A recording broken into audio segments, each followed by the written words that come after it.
It's not just Hollywood couples fighting over Fluffy and Fido these days. More and more people are using their pets as bargaining tools in their divorces. Attorney Tim Hoch. I had one woman who came in, and she just absolutely had to have the cat that she thought her husband wanted. And really, neither of them wanted it, but she wanted it to use the cat as a bargaining chip, and she got that cat, and it was about the most evil cat you've ever heard of.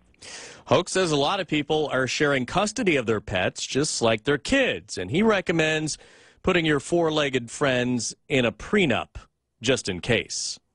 Ted Garcia, Kogo News. Kogo News time, 5:42. The fangs come out during divorce. As we know, custody fights, though, are now extending to family pets these days. Yeah, joining us on the Kogo News Live line is lawyer Tim Hoch. And Tim, divorce is never pretty. And we've all seen, unfortunately, when kids are used in the fight. Now people are using the dogs and the cats, too? Fighting like cats and dogs over cats and dogs. That's what's going on. It's ugly. Now, what is the strangest divorce pet story you have? Well, you know, there's a lot of folks that are very, very attached to their pets, as you might imagine. And I had one woman who came in, and she just absolutely had to have the cat that she thought her husband wanted. And really, neither of them wanted it, but she wanted it to use the cat as a bargaining chip, and she got that cat, and it was about the most evil cat you've ever heard of. Yep. So she was really unthankful for what she got. But no, we see folks all the time come in, and a lot of them treat their dogs and cats a little better than they treat their own kids, unfortunately. So usually, though, it kind of sounds like, and I've heard of this also, that either the husband or the wife, they don't really want the pet. They just don't want the other person to have the pet. That is really true with respect to about 90% of the property in a divorce, right? They don't care that much, except for maybe some sort of heirloom, silver or jewelry or something along those lines. But a lot of times it's just, I don't necessarily want it. I just don't want the other person to have it. Do courts treat animals as property or people? I mean, I know that sounds like a weird question, but so many of us think of our pets as people almost. That is the question, really. And it's interesting because the law dictates that the courts are supposed to treat them as pets as personal property, right? Just like you treat a couch or a TV or something.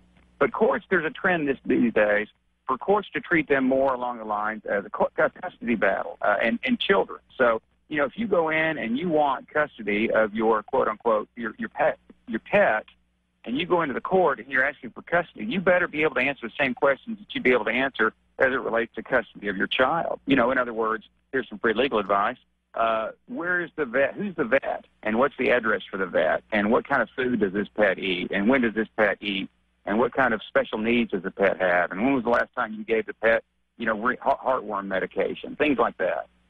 Now, can people share, and I've actually heard of this, can people share custody of their pets? They can, and that can be in a provision of divorce. And what's interesting is a lot of times the pet will mirror the same custody and shared arrangements that the child will have. So you might have a child go back and forth between the parents at the same time the kid does. I'm saying the pet does, or vice versa. They may alternate. So, yeah, there's a lot of creative arrangements when it comes to pets. Lawyer Tim Hoch on the Kogo News Live line. First of all, you know, if you're going into a marriage, should you maybe do a prenup for not just the money but the dog? You know, I always recommend a prenup no matter what. Most folks think that when they come in and do a prenup, it's for rich people, right? You know, they've got a lot of assets to divide. But people do get attached to their personal property, and they get attached to their pets. So I always recommend folks come in. It will save you a lot of heartache in the end. Just come in and be upfront about what you want. And in the case of divorce, it's really, really important to talk about these things, just as part of a normal marriage process, I think. All right, lawyer Tim Hoch telling us about people fighting like cats and dogs over cats and dogs when they get divorced.